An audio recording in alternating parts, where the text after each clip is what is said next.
Hi guys, I say hi guys, but I haven't got any subscribers at the moment. I'm not even sure how that works, and so I'm not sure if anyone actually will watch this, but I'm going to do it anyway, and you never know, maybe the kids will want to watch it one day. Yeah, that'll be good.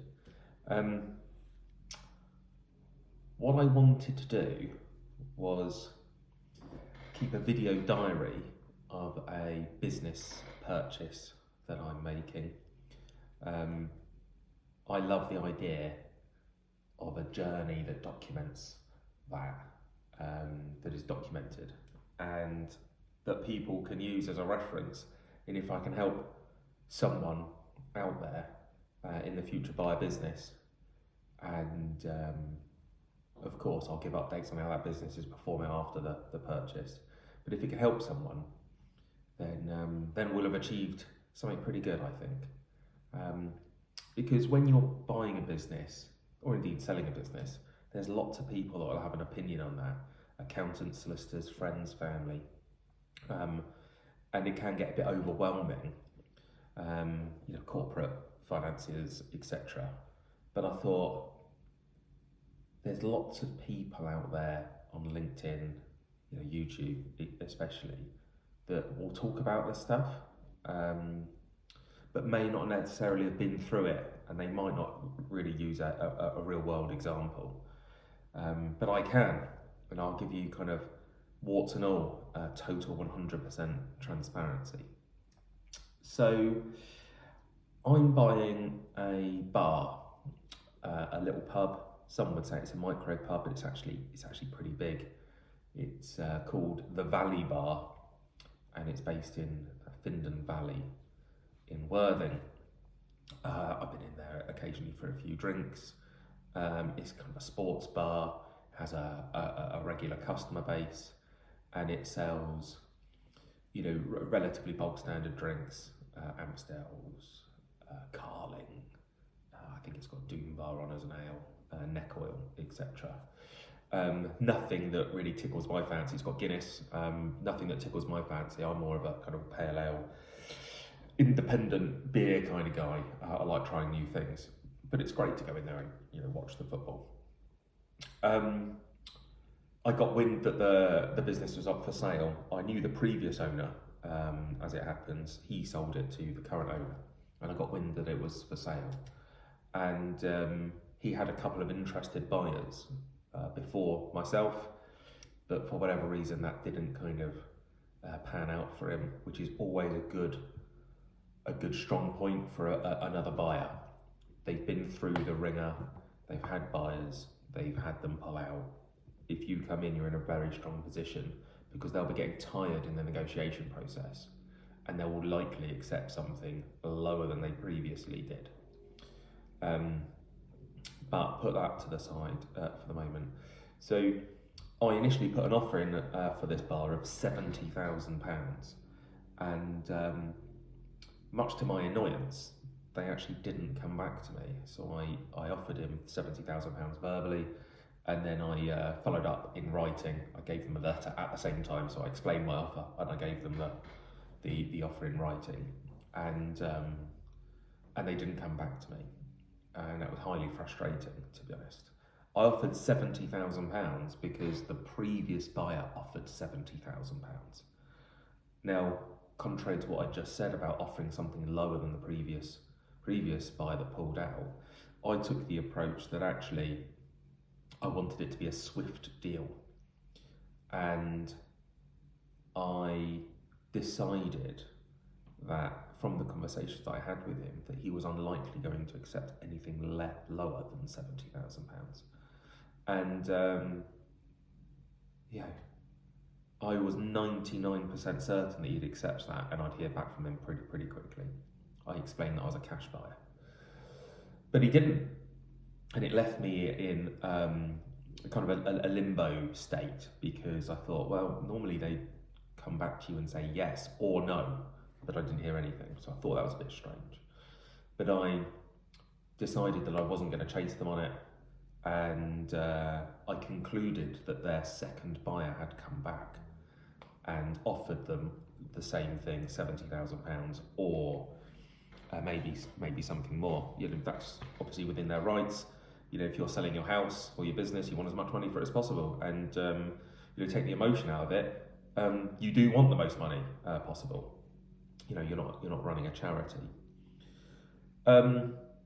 One thing led to another, and about 6 weeks after that offer that I put in, I decided to get back in touch with them because I heard that their second buyer had pulled out again. And a little lesson to anyone that's selling a business: if you have a buyer and they pull out and then they come back, you better be rock solid in your assessment that they're going to be a good buyer, because at that point it sounds like they're just mucking you around. If you ever have a buyer or someone make an offer on your business that you're selling, I would always ask for proof of funds. Can I see a bank statement to show me that you've got the cash available? Or can you give me a detailed overview of how you're going to finance this?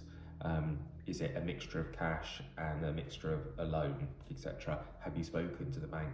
Can you send me a letter that you've received from the bank approving that they're going to lend you the money, etc.? If it's their mum and dad that's going to lend them the money, or a family member, can you see some documentation that supports that? But put that to one side. So I got back in touch with them, knowing that their kind of second buyer had fallen through again, and I went and had a meeting with him. And what kind of happened was a bit of a shock. He kind of extended his hand and said, 70 grand, it's yours. And he gave me a little bit more information. There was a current rent review going on their lease, where their rent was going up. And a couple of other indicators which I wasn't quite happy with. So in my mind, I was always going to put a lower offer in than the £70,000 originally. And here's my thought process. I said to myself, what offer can I make or how can I present an offer that's lower than £70,000 without offending him? Because if you offend a seller, it's very difficult to claw that back. There will be resentment there within the kind of the ongoing negotiations. So I positioned it like this. I knew that I wanted it less than 70. I actually had in my head that I wanted to get it for 65 grand. And I presented it like this. I always make my offers verbally and follow up in writing with that. Because I think when you offer it verbally, you can get across your emotion and the reasons why much better than a letter. Letters can be dwelled upon as well. If you offer it verbally, you can then draft up, or you should have it ready really, a very short and simple letter. Dear whoever, as per our conversation, I am offering X for the purchase of X. I look forward to hearing from you. Regards, Glenn. You don't have to elaborate on that because you've done that verbally, so it can be a much more rigid, kind of emotionless letter. I think that's good advice. So I thought to myself, if I want to get the buyer for 65 grand, I'm going to offer him 60. But if I offer him 60, it's going to highly offend him. So I positioned it like this. I gave him a call and I said, I'm going to make you an offer and it's going to offend you. And that's not my intention. I'm making this offer because you've given me a little bit more information and I don't think the value of the business is at 70 anymore. I want to reiterate, I've got the cash available, I'm a very strong buyer, and if you accept this offer, I will make sure that it's a smooth transaction, and I give you my word that I won't be pulling out. So I said, so my offer is £60,000 and I understand that's going to offend you. So here's what I'm going to offer you in addition to that. I'm going to offer you 60. I think you want 70. But if you come back to me with something in the middle, I'm not going to mess around. I will accept it straight away. As long as providing I think it's reasonable. So I did that. Ended the conversation. He rang back straight away and said 67,500, and which I was happy with, to be honest. But I never agreed to anything there and then. Always take your time on it. whatever you agree, whenever you're in a position to agree, you want them to think that it's a big decision for you. You want them to think that, or know, that that is it. You're never going to go above it, and you probably want to put a condition in place for that.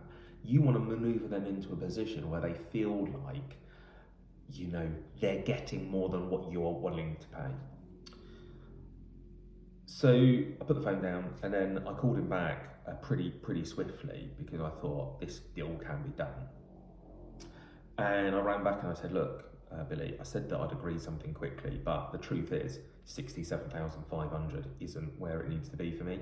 I said, but if you are happy to agree 65, then we'll get the deal done, and I'll bring something down and we can both sign it. We ended up splitting the difference and agreeing £66,250. I had a templated kind of provisional kind of sale agreement drafted up. You know, you agreed to sell me the bar, I agreed to buy it for 66,250 quid. I will pay you a deposit of £5,000 now. We both sign it. Within that, I actually put 3 conditions that said, this is on the condition that the lease gets transferred over to me. It's on the condition that the rent review that's going on at the moment is completed to my satisfaction, and it's on the condition that, you know, there's no kind of material change in the business before I take it over. He signed it, I signed it, I paid the deposit. You know, step 1 kind of done. Just whilst I'm here, I've missed kind of a crucial step really, which is evaluating the actual financial position of the business. You know, why are you offering 70,000? Why are you offering 60,000 pounds? You know, that's what I call kind of just carrying out your own due diligence. And a good accountant can do that for you. There will of course be a cost attributed to it. I'm a qualified accountant, so I did that myself. Here's my bit of advice. You want to request 3 or 4 key bits of information. You want to request their accounts, their latest financial statements that are prepared. You want to request their bank statements, their recent bank statements.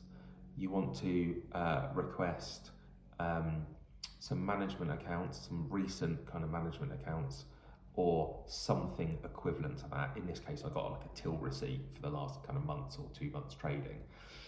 And here, you know, here's my top tip. The financial statements of a company are incredibly important. There's no, you know, you can't get around that. But they only show what happened during a year. You know, that profit and loss, if it's of course a 12-month accounting period, that profit and loss will show you how the business performed during that year. And let's say the turnover of that business was £1 million. What it won't show you is whether that £1 million is £83,000 a month for 12 months, or it was £1 million in month 1 and nothing for months 2 through to 12. Of course, what you don't want to do is buy a business where, you know, their kind of their success, their level of trade was packed into, you know, a period of time quite in the distant past. You want to make sure that those accounts are showing a true kind of reflection of the business now. Has turnover gone up? Has it gone down? What's profitability like? Hence why a till receipt and bank statements are so crucial. So I worked my way through that, and you know, it's a relatively small purchase, you know, 66,250 quid. So and then of course we went through the offer process. Here's another tip for anyone that's selling a business, and I appreciate that everyone will give you conflicting advice on this. If you are selling a business, you want to ensure that you do not have to sell your business, and you need the buyer to understand that you do not need to sell your business. Unfortunately, most people sell their businesses when they need to sell their business, and I'll come back to that in a moment. But if you're a 55-year-old individual that's thinking of retiring in a few years, you need to think about selling your business now when you don't need to. You don't want to get to a position where you're 61, want to retire, maybe the company's in a different financial position at that time and having to sell. You want to sell your business well before you want to leave the business or, you know, sell the business. And I think 5 years ahead of that time is ample. The acquisition can take, you know, of course it can take weeks, but it will take probably the best part of 6 months to 12 months to complete. There will often be an earn-out period where you need to remain in the business whilst the new buyers come in and get a handle on things. They'll want you to sit in situ with suppliers, keep those key relationships going until they have successfully transitioned. So you need to sell your business well in advance of before you want to sell it, and you absolutely need to present your position as you do not need to sell. Never give away that you need to sell because you need the money. Never give away that you need to sell because you're desperate to retire. Never give away that you need to sell because the company's not performing as well as it needs to be. On the flip side, as your buyer, what you want to do is work out why they are trying to sell their business. And you can ask a couple of key questions there, like, why are you looking to sell your business? Or why now, etc. As it happens with this seller, he said he's had enough, he's tired, he wants out, and he's looking to retire. What that says to me is he's looking for a quick deal. In his mind, he is mentally distances himself from the business. And every day that he turns up there is another, oh my God, I've got to go to work. It's not a passion as it was, before. And that shows to me that he would rather take something now if it's done quickly than hang around for something more appealing if it's in 6 months, 9 months, 12 months time. Of course, if someone says to you, well, the business was making loads of money before, but it's not making, as much money as I'd like it, and it needs a fresh pair of eyes and fresh energy in it, that gives you free rein to kind of go, well, it's not making much money, surely the value of the business isn't, as high as it should be, or what you think it is. So, just as a couple of angles there. And as a buyer, the crucial thing is you've got to make them feel like you're not desperate to buy it. It's kind of classic. It's like looking at a car. Well, we're looking at some other cars. We're in a good position, yada, yada, yada. The seller will kind of know that you're keen to buy, and the buyer will kind of know that you're keen to sell. That's just the way it is. But you've really got to position your strength, your position. You've got to get across your strength of position as, I'm not too fast. You can reveal how keen and desperate you are later in kind of the negotiations, where the solicitors have got involved and it's edging towards completion. You can force that along by expressing how you've got a desire to get it completed. On that note, when you finally have that kind of final negotiation and the value is agreed, if you have been the last one to kind of give something, i.e., Glenn, it really does have to be 67,500. Just to stress the point, you want to make sure that's really painful for you. Take your time on it. Okay, I will go up to 67,500, but I'm doing that because you're a nice person. It's a gesture of goodwill, and what I'm going to do is I'm going to ask you for something in return, and then you just need to insert something. Make sure you get some value for that, whether it's a polite request to make sure the transaction goes smoothly. In this case, that's great. Could I put a member of staff in the bar and you train them up for me? If I move to 67,500, can you just spend the day with them, before I get the keys? Something. And the reason I put that in there is that I think then they feel like, that is, not only is that fair, but the 66,500 is more binding. Okay. Also, a key bit of information is, remember, this negotiation isn't the end of it. If you agree to go to 67,500 or whatever that final sum is, there's a lot more that the seller can kind of try and eke out of you, and there's a lot more than the buyer can try and eke out of you as things progress. Solicitors' fees, for instance. Who's paying for whose solicitors' fees? Are you just paying for your own? If there's a third party, like a landlord of the property, who's going to cover their fees? And what you need to do is make sure that you've got enough in reserve to cover those incidentals.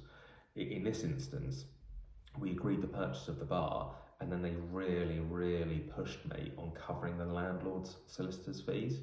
I'll explain a little bit more about that in a moment. I've ended up contributing 75% towards those. They've put in 25%. I did that because I felt it was necessary to get the transaction complete. But to be honest, it has galled at me as things have gone on, because they've kept on coming back and asked for more. I think that's partly because they ended up getting less consideration than they hoped. Obviously, reducing from the 70,000 down to the final agreed price of £66,250. In my mind, though, they would have kept on asking for all these things even if we agreed at 70. So I feel like I'm kind of quids in. So the legal process of buying a bar or a business that's in situ, that doesn't own the premises, is often like this. The seller will have their own solicitor that handles the paperwork, the heads of terms. The buyer will have their own solicitor that goes through all that information, requests key bits of information. And then there's a third, which is the landlord. The landlord is responsible for assigning the lease from selling business to new business.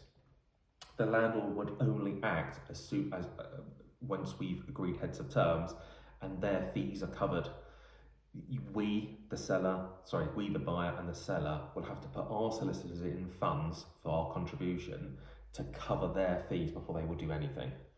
Only once our solicitor has gone to their landlord's solicitor and said, we can confirm that we've received £1,500, which is 75% of your fees, that they will, and of course the seller does the same for the 25%, will they then do anything? And understandably so. They've got nothing to gain from this process. They've got a tenant in already paying rent. Do they need a new tenant in paying rent? Not really. They've got to vet it all, make sure they're a bona fide company. Not gonna go bust on them for their rent. So understandably, they look to protect their position. In terms of the purchase, I've purchased it through my holding company. I've set up a new company to run the bar, but I've made the purchase through my holding company. So my holding company paid the deposit of £5,000. It will then pay the £61,250, the balance. And that holding company will therefore hold an investment in the bar. The limited company that I've set up to run the bar is called Sisbury Pubs and Bars Limited. It's just a name, that's Sisbury is local to the area. It can really be called whatever you like. The name above the door, whatever you want to call it, the red line, whatever, doesn't have to reflect what the company name is. So you can call your company whatever you like. But often there is, a level of synergy there. Sisbury Pubs and Bars. We're going to rename the bar the Sisbury Tap in 6-9 months' time. So I wanted kind of a little bit of connection there. But just coming back to the mechanism of the purchase, I'm using a holding company to buy it, but you don't have to. You could use your own personal funds. If you use your own personal funds, then you hold a personal investment in Sisbury Pubs and Bars Limited, or whatever you call it. If and when you ever sell that and you make a profit on the sale, the individual will be liable to capital gains tax on the profit of that, providing it's above your annual exemption allowance.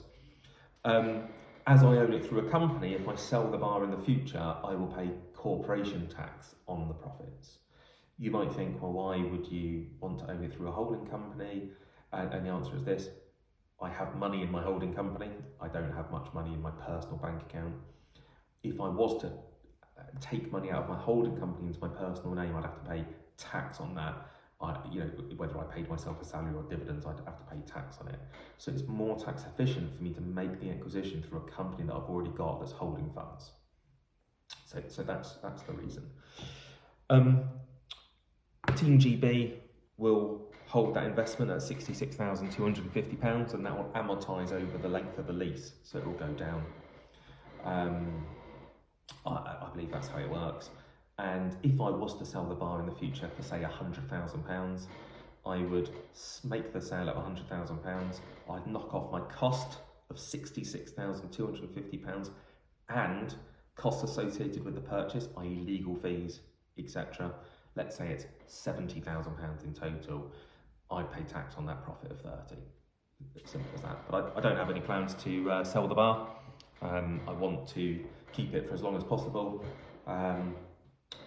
because I want a place that I can call my own and sell nice beer. And I think the area really lends itself to a kind of a mid to upper customer base that will happily pay £6.50 for a pint.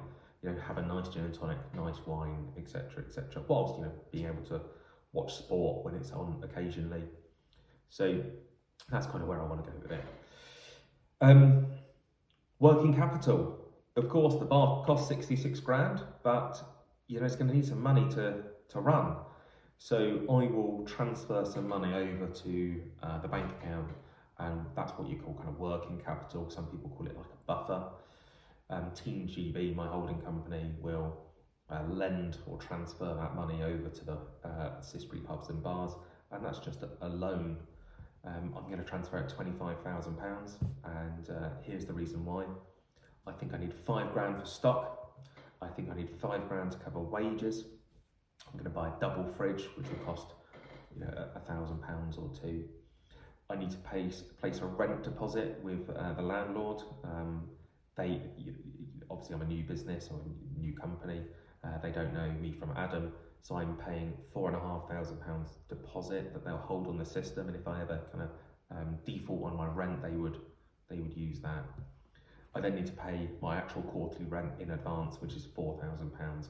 It's £18,000 per year for the rent of the bar and the flat above it. So what else is there? And legal fees, which are about 4 grand, including VAT. But actually, it will take me some time to reclaim the VAT because typically you file your VAT returns quarterly. The good news though is that it's a bar, so it receives cash, and I don't just mean cash, but cash in its bank account every day. You receive card payments, cash in the till, and then you bank the cash into your bank account, and the card payments go into your bank account. Depends which card processing provider you use, but typically a day after. What I'm trying to say to you is, if the pub generates £500 worth of income on a Monday, it's going to be in your bank account on Tuesday. It's not like end of the month or 30 days end of month. It actually receives its cash pretty quickly. So I think that probably wraps it up. I'm already at 27 minutes. I hope you're still watching, if anyone ever watches this. But as I said, maybe the kids will watch it. And the plan is that when I get the keys on Monday, I will show you around the bar so you can see what we're getting. I'm going to show you how it transforms. I'm going to give you the ins and outs of how it's running, what we're doing, ideas, etc., etc. And for anyone out there that's buying a business or maybe even thinking about buying a bar, hopefully you can follow the journey and like what you see. Hope that was right for my first video. See you later.